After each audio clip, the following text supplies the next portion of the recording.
جس چیز سے ڈرتا ہے اس سے دور ہو جاتا ہے. آپ سانپ سے ڈرتے یا نہیں ڈرتے ہیں؟ تو سانپ ابھی سامنے آ جائے تو یہاں کتنے لوگ موجود رہیں گے؟ جی. آپ بھیڑیے سے ڈرتے ہیں، بھیڑیا اگر سامنے آ جائے تو آپ جو ہے اس سے دوری اختیار کریں گے. تو تقویٰ کا مطلب ہوتا ہے ڈرنا. لیکن یہ کتنی خوبصورت بات ہے کہ انسان جب غیر خدا سے تقویٰ اختیار کرتا ہے تو دور ہو جاتا ہے، اور خدا سے تقویٰ اختیار کرتا ہے تو نزدیک ہو جاتا ہے. اس لیے یہ جو تقویٰ ہے یہ ہمارے لیے اس لیے بھی ضروری ہے کہ ہم جس علی کو اپنے کلمے میں شامل کرتے ہیں اس کا لقب ہے امام المتقین. علی متقین کے امام ہیں، تو ہمیں متقین کی تعداد میں اضافہ کرنا ہوگا تاکہ علی کی جو امامت ہے اس کا وزن بڑھتا جائے. متقی صاحبان تقویٰ جتنے زیادہ ہوتے جائیں گے علی کی فوج اتنی بڑھتی جائے گی، کیونکہ وہ امام المتقین ہے. ہم چاہتے ہیں کہ یہ لقب معنی و مفہوم پیدا کرے امام المتقین، تو متقین کی تعداد میں اضافہ ہونا چاہیے. ابھی کل ہی کی تو بات ہے، ایک دن پہلے کی تو بات ہے کہ امام زین العابدین کی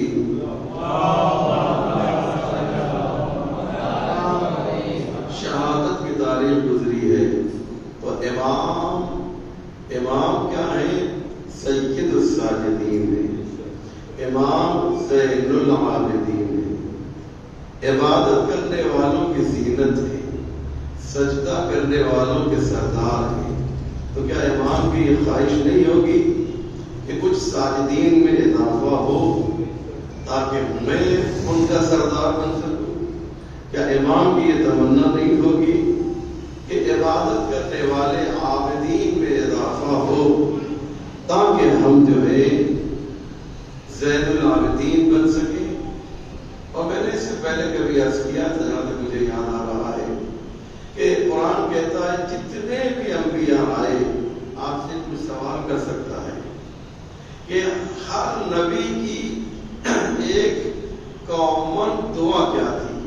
ایک جنرل نالج میں ایک سوال آتا ہے کہ آدم سے لے کر پیغمبر اسلام تک ایک ایسی دعا بتائیے، ایک ایسی دعا جو ہر نبی نے کی ہو. یہ میں نہیں کہہ رہا ہوں، قرآن کہہ رہا ہے. تو وہ کون سی دعا ہے؟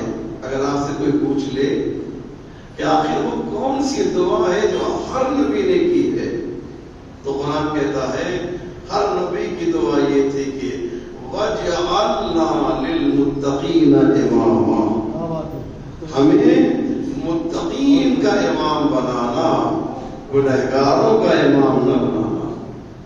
آدم آئے انہوں نے بھی یہی دعا کی، نوح آئے ان کی بھی یہی دعا تھی، موسیٰ اور عیسیٰ جتنے بھی انبیاء ہیں پیغمبر اسلام تک سب کی یہ دعا ہے کہ وَجَعَلْنَا لِلْمُتَّقِينَ إِمَامًا. کہیے تو ایک جملہ کہہ دو، بہت ہی قیمتی جملہ کہنے جا رہا ہوں. آدم نے دعا کی لیکن ان کی دعا قبول ہوئی، نوح نے بھی دعا کی، ان کے سامنے کچھ متقی آئے، لیکن یہ سب کچھ ہونے کے بعد یہ انبیاء سب کچھ تو بنے لیکن امام المتقین نہ بن سکے. امام المتقین اگر کوئی بنا ہے تو وہ ذات مبارک ہے، مولا متقیان ہے. آدم امام المتقین نہیں ہے، نوح امام المتقین نہیں ہے، موسیٰ اور عیسیٰ امام المتقین نہیں ہے، جبکہ ہے حقیقت میں دیکھا جائے. لیکن جو لقب ملا ہے وہ مولا متقیان کو ملا ہے. ان کو مولا متقیان بھی کہا جاتا ہے. آج امام المتقین تو کہا ہی جاتا ہے، مولا متقیان بھی، دونوں کا معنی سیم ہے. لہذا تقویٰ ہمارے لیے بہت ہی امپورٹنٹ ہے.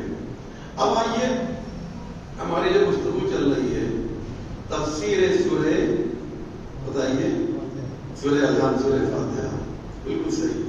سورہ الحمد کی تفسیر میں ہم پہنچے تھے الحمدللہ رب العالمین. عالمین تک گفتگو ہم نے اس سے پہلے مکمل کی تھی اور آپ کو بتایا تھا کہ عالمین جو ہے اس کی وسعت کیا ہے. عالمین کسے کہا جاتا ہے، ڈیفینیشن کیا ہے عالمین کی، یہ میں نے آپ کی خدمت میں پیش کیا ہے. اب آئیے اس کے بعد بسم اللہ الرحمن الرحیم آیت نمبر 1. اس کے بعد کون سی آیت آتی ہے بھائی؟ بسم اللہ کے بعد سورہ الحمد میں الحمد للہ رب العالمین. یہ 2 آیت ہو گئی، اس پر بھی گفتگو ہو گئی. اب کون سی آیت بچی؟ الرحمن الرحیم. یہ الرحمن الرحیم کی آیت نمبر کتنی ہے؟ 3 ہے.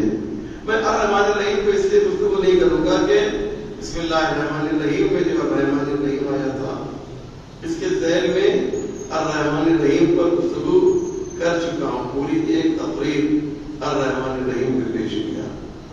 اب آئیے مالک یوم الدین، بہت امپورٹنٹ معاملہ ہے. مالک کسے کہتے ہیں؟ مالک ایسے حاکم کو کہا جاتا ہے. یہ تمام علماء نے لکھا ہے، بہت توجہ کریں گے، نہایت امپورٹنٹ بات پیش کر رہا ہوں. مالک یوم الدین، مالک ایسے حاکم کو کہا جاتا ہے کہ جس کے اوپر کوئی حاکم نہ ہو، اسے مالک کہا جاتا ہے. کیوں؟ اس لیے کہ آپ پرائم منسٹر کو لے لیجئے، آپ پریزیڈنٹ کو لے لیجئے، یہ سب حاکم ہیں، لیکن ان کے اوپر کوئی نہ کوئی حاکم ضرور ہے. ایک مرتبہ حاکم دکھائی دے رہا ہے اور ایک مرتبہ حاکم دکھائی نہیں دیتا ہے. ایک پرائم منسٹر کو لے لیجیے، انڈیا کا پرائم منسٹر. کیا آپ سوچتے ہیں کہ یہ سب سے بڑا حاکم ہے؟ یہ جو چاہے گا فیصلہ کر سکتا ہے؟ انصاف سے بتائیے، نہیں کر سکتا. کیوں؟ اس لیے کہ اس کے اوپر بھی ایک ہڈن کمیٹی ہے. وہ کمیٹی کا نام جانتے ہیں کیا ہے؟ وہ آر سے شروع ہوتی ہے. وہ کمیٹی پہچانا آپ نے؟ جی، آر سے اس کمیٹی کا نام RSS. سمجھ رہے ہیں؟ اس پرائم منسٹر کے اوپر بھی ایک حاکم ہے، ایک کمیٹی ہے. وہ لکھ کر دیتی ہے کہ آپ کو یہ پڑھنا ہے. تو یہ مالک نہیں ہے، یہ مجبور ہے. خدا ایسا مالک ہے کہ جس کے اوپر کوئی مالک نہیں ہے. بات مانتے ہو رہی ہے نا؟ اللہ جو ہے ایسا مالک ہے کہ اس سے اس کے اوپر کسی کی حکومت. اس لیے اللہ کے القاب میں سے ایک لقب یہ ہے یا احکم الحاکمین. سمجھ رہے ہیں؟ یعنی اب اس کے اوپر کو کسی کی حکومت نہیں ہے. پروردگار جو ہے وہ حاکم مطلق ہے. آسان زبان میں کہا جائے. یعنی اچھا، اب ایک سوال، مالک یوم الدین، اللہ قیامت کے دن کا مالک ہے. اب میں آپ تمام لوگوں سے سوال کر رہا ہوں، میرے سوال کا جواب دیجیے گا کہ پروردگار قیامت کا مالک، day of judgment, he is master of, کیا ہے؟ Day of judgment. ماسٹر کے 2 معنی ہیں. ایک ماسٹر ہم کو اردو میں کہتے ہیں جو پڑھاتا ہے، اور ایک یہ ماسٹر. صحیح ہے؟ میں انگلش غلط تو نہیں ہے؟ صحیح ہے. یہ مالک کا ترجمہ کیا ہوگا؟ ماسٹر ہے نا. تو یہ اللہ کیا ہے؟ ماسٹر. ماسٹر وہ نہیں جو پڑھاتا ہے. تو نہیں، ہم کو بچپن میں ماسٹر صاحب ہوا کرتے ہیں، وہ ماسٹر نہیں. ماسٹر جو ہے انگلش میں کہتے ہیں، میں پھر ریپیٹ کر رہا ہوں، کہ جو حاکم مطلق ہو اس کو ماسٹر کہتے ہیں. تو اللہ ڈے آف ججمنٹ کا ماسٹر ہے. اللہ روز قیامت قیامت کا مالک ہے؟ ایک سوال آپ مجھے جواب دیجیے، یہ اللہ کو مالک یوم الدین کہنے کی کیا ضرورت ہے؟ بہت توجہ کیجیے گا.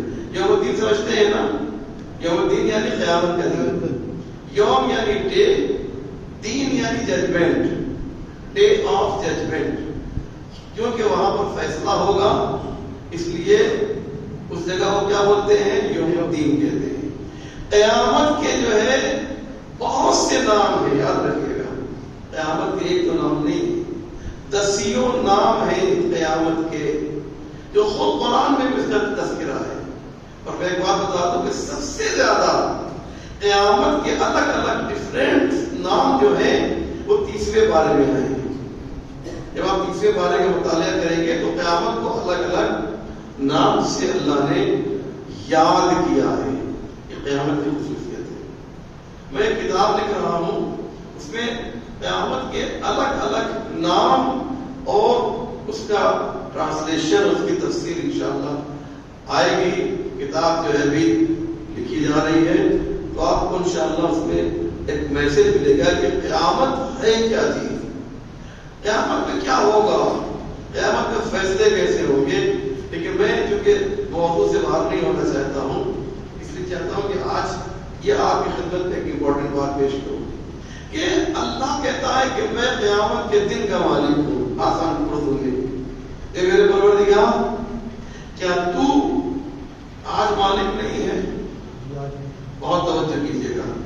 پروردگار جو ہے قیامت سے پہلے یہ دن میں چل رہا ہے، یہ جو دنیا میں ہم ہیں یہ بیفور قیامت ہے. کیا پروردگار جو ہے اس دن کا مالک نہیں ہے؟ تو پھر یہ کہنے کی کیا ضرورت تھی کہ میں قیامت کے دن کا مالک ہوں؟ پروردگار ہر دن کا تو مالک ہے، ہر یگ کا تو مالک ہے، ہر زمانے کا تو مالک ہے. لیکن یہ قیامت کے دن کا مالک کہنے کی کیا ضرورت ہے؟ بہت توجہ کیجیے گا. شاید اس کی وجہ یہ ہے، شاید کیول یہی ہے علماء نے جو بیان کیا ہے، اس کی وجہ یہ ہے کہ یہاں پر اس دنیا میں ڈپلیکیٹ ہی صحیح، دنیا کے ڈپلیکیٹ مالک پیدا ہو گئے. جیسے فرعون، جیسے نمرود، جیسے شداد، یہ ڈپلیکیٹ ہیں. یہ اللہ کی جگہ پر آ کر زبردستی بیٹھ گئے. لیکن محشر میں جو ہے ان کی مالکیت سامنے نہیں آئے گی. بات ہو رہی ہے. محشر میں فرعون کی فرعونیت نہیں چلے گی. محشر میں نمرود کی نمرودیت نہیں چلے گی. محشر میں شداد کی شدادیت نہیں چلے گی. وہاں پر جو ہے جنت کس کے لیے ہے بتائیے؟ جنت مومن کے لیے. اللہ کو یہ جنت اور مومن کا رشتہ اتنا پسند ہے. ڈپلیکیٹ کو سمجھیے، ڈپلیکیٹ کیا چیز ہے. شداد نے ایک جنت بنائی، آپ سب جانتے ہیں نا جی. شداد نے کوثر بھائی ایک جنت بنائی اور اس کو کئی سال، دسیوں سال لگے. 1 لاکھ لوگ اس پہ کام کر رہے تھے. اور جب جنت تیار ہو گئی تو جو کانٹریکٹر صاحب تھے ان کہا کہ صاحب جنت جو ہے آپ کی، آپ کو بڑی تمنا تھی نا جنت پہ جانے کی. شداد کون ہے؟ جو خدائی کا دعویٰ کر رہا ہے. آپ کو بڑی تمنا تھی نا جنت پہ جانے کی. آئیے حضور جنت تیار ہو گئی. جیسے ہی شداد نے ایک پیر رکھا، ابھی دوسرا پیر رکھنا ہی چاہ رہا تھا کہ اللہ نے ملک الموت کو بھیجا اور کہا اس کی روح قبض کر لو. ڈپلیکیٹ ہی صحیح. میں یہ بتانا چاہتا ہوں کہ جب شداد اپنی بنائی ہوئی جنت میں نہیں جا سکتا تو ہماری بنائی ہوئی جنت میں کیا جائے گا؟ ہے نا؟ تو یہ کیا ہے کہ پروردگار کو ڈپلیکیٹ جنت بھی جو ہے چاہتا یہ ہے کہ اس میں غیر مومن نہ جانے پائے. تو سوچئے جو اوریجنل جنت ہے اس میں جو ہے غیر مومن کیسے چلا جائے گا؟ اوریجنل جنت میں. اب آئیے اللہ کی جو مالکیت ہے وہ کہاں ظاہر ہوگی؟ ریئل مالکیت. دنیا میں جو ہے جس کو دیکھو وہ خدا بن گیا، لیکن محشر میں کوئی خدا نہیں بن سکتا ہے. سارے حجابات ہٹا دیے جائیں گے. ظالم اپنی سزا اپنی آنکھوں سے دیکھ رہے ہوں گے. جہنم کے دہکتے ہوئے شعلے فرعون اور نمرود کو دکھائی دے رہے ہوں گے، اور وہاں ان کی روح کانپ رہی ہوگی کہ ابھی تھوڑی دیر میں حساب کتاب جب ہوگا تو ہمیں کیا ہے، اس میں جانا پڑے گا. جب میدان محشر کتنا بڑا ہوگا، کتنا 1000 اسکوائر فٹ کا ہوگا، بتا سکتے ہیں آپ؟ کوئی بتائے مجھے میدان محشر کتنا بڑا ہوگا؟ خالی پونا کے لوگ پونا میں رہتے بڑی جگہ پہ جمع کیے جائیں، یہاں کی آبادی مجھے بتایا کہ 70 لاکھ کے آس پاس ہے. اگر اس زمانے میں صرف پونا کے لوگ ایک جگہ جمع ہو تو اس کے لیے کتنی بڑی جگہ کی ضرورت ہے. پھر سوچیے مہاراشٹر کے لوگ کو جمع کیا جائے، پھر انڈیا کے لوگ جمع کیے جائیں 1.4 کروڑ جو ہے عرب جو لوگ ہیں 140 کروڑ ایک جگہ جمع کیے جائیں، پھر 7 ارب جمع کیے جائیں ایک جگہ پہ، پھر آدم سے لے کر قیامت تک جتنے انسان ہیں سب کو ایک میدان میں جمع کیا جائے، کتنا بڑا میدان ہوگا؟ نہیں سوچ سکتے آپ نا کتنا بڑا میدان ہوگا. شاید یہ زمین چھوٹی پڑ جائے، یہ زمین جس پہ ہم رہ رہے ہیں وہ تو ایک الگ جگہ ہوگی نا بھائی، جہاں ہم کو میدان محشر میں یہ زمین تھوڑی ہوگی، وہ تو ایک الگ ہوگی. اور جنت کتنی بڑی ہے اس کو میں کبھی انشاءاللہ آپ کو بتاؤں گا، جنت اور جہنم میں فرق کیا ہے اور جنت کتنی بڑی ہے وہ بھی انشاءاللہ بتاؤں گا آپ کو. لیکن فی الحال آپ یہ دیکھیے کہ بہت بڑی جگہ ہوگی، اور جب سب کے سب زندہ کر لیے جائیں گے سارے انسان تو ایک آواز آئے گی اللہ کی جانب سے. یہ بھی قرآن کی آیت ہے، آیت سنیں آپ کو لطف آ جائے گا. آیت سنیں، ایک آواز آئے گی اللہ کی جانب سے کہ لمن الملک اليوم، آج کس کی حکومت ہے؟ ملک سمجھتے ہیں نا، اسی سے نکلا ہے مالک. خدا کیا ہے؟ مالک ہے، یوم الدین ہے. لمن الملک اليوم، آج کس کی حکومت ہے؟ یہ اعلان کیا جائے گا، پوچھا جائے گا. یعنی سوال کس سے ہو رہا ہے؟ یہ مومن سے تھوڑی ہو رہا ہے. مومن تو جانتا ہی ہے کہ اللہ کی حکومت ہے. اصل میں سوال ہوگا فرعون سے، اصل میں سوال ہوگا نمرود سے، اصل میں سوال ہوگا ظالم بادشاہوں سے کہ تم لوگ بہت آکڑے ہوئے تھے دنیا میں، اور اپنی بادشاہ تمہیں ہم نے طاقت کیا دی تھی کہ تم ہماری جگہ پہ آ کے بیٹھ گئے تھے. انا ربکم الاعلی کہہ رہے تھے، یہ سب تمہاری کیفیت ہم دیکھ رہے تھے. اب بتاؤ کس کی حکومت ہے؟ لمن الملک اليوم، آج کس کی حکومت ہے؟ تو کوئی جو ہے آواز نہیں آئے گی. اب کہہ سکتا ہے فرعون کہ نہیں میری حکومت ہے، ارے اس کی تو حالت خراب ہے، دیکھ رہا ہے کہ جہنم کے شعلے جو ہیں ہمارے لیے بھڑک رہے ہیں. بڑے بڑے ظالم بادشاہ دیکھ کر جو ہے جہنم کے شعلے دیکھ رہے ہوں گے کہ اب تو ہمیں اس میں جانا ہے. تو کسی طرف سے کوئی جواب نہیں آئے گا، کوئی جواب نہیں دے گا. تو پھر اللہ کی جانب سے خود جواب آئے گا، للہ الواحد القہار. اس اللہ کی حکومت ہے جو اکیلا بھی ہے اور قہر نازل کرنے والا بھی ہے. اللہ جو ہے اکیلا ہے. یہ واحد کہنے کی کیا ضرورت تھی؟ اس لیے واحد کہا اللہ نے تاکہ یہ بتایا جائے کہ آج ونس آف گاڈ جو ہے، خدا کی جو وحدانیت ہے آج محقق ہوگی. آج حقیقی معنی میں جو ہے اللہ کی توحید ظاہر ہوگی. دنیا میں نہ جانے عیسائیوں نے کیا کیا، خدا کو 3 حصوں میں تقسیم کر دیا، جسے تثلیث کہا جاتا ہے. یعنی عیسائی کہتے ہیں کہ خدا اور سن آف گاڈ یعنی جناب عیسیٰ اور روح الامین یعنی جبریل امین، یہ 3 مل کر کائنات کو چلا رہے ہیں. اور ہمارا جو مذہب ہے یہاں کا، ان کا بھی نظریہ یہ ہے کہ میں انشاءاللہ اس پر ایک تقریر کروں گا، بہت امپورٹنٹ بات ہے، مجھے یاد دلائیے گا کہ یہ لوگ کہتے ہیں کہ خدا جو ہے کچھ نہیں کر رہا ہے، اس کا کام پیدا کرنا ہے. انشاءاللہ اس پر بھی گفتگو میں کروں گا. ایک بات ضرور، ایک بہت امپورٹنٹ گفتگو ہے یہ. خدا آرام کر رہا ہے تو ہمارا خدا کیا ہے؟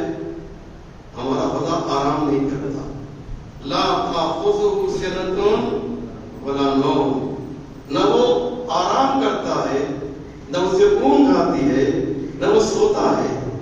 وہ آلویز ایکٹیو ہے. وہ جو ہے خود نہیں کھاتا ہے لیکن تمہیں کھلاتا ہے. وہ خود نہیں سوتا ہے لیکن تمہارے لیے سونے کا انتظام کرتا ہے. اس نے خود کہا وَجَعَلَ الْأَرْضَ فِرَاشًا، ہم نے یہ زمین جو ہے تمہارے لیے بچھونا بنایا ہے، بستر بنایا ہے. یہ بیڈ ہے تمہارے لیے، یہ سونے کی تمہارے لیے آسائش کا ذریعہ بنایا ہے. پروردگار کہہ رہا ہے. لہذا اس دن مالک یوم الدین اگر کوئی ہے تو کون ہوگا؟ صرف اور صرف جو ہے پروردگار ہوگا. فرعون سامنے نہیں آئے گا، ظالم بادشاہ سامنے نہیں آئیں گے. مالکیت پروردگار کو اگر دیکھنا ہے تو وہ میدان محشر میں ہمیں دکھائی دے گی. بسم اللہ الرحمن الرحیم. قل هو اللہ احد اللہ الصمد لم یلد ولم یولد ولم یکن له کفوا احد.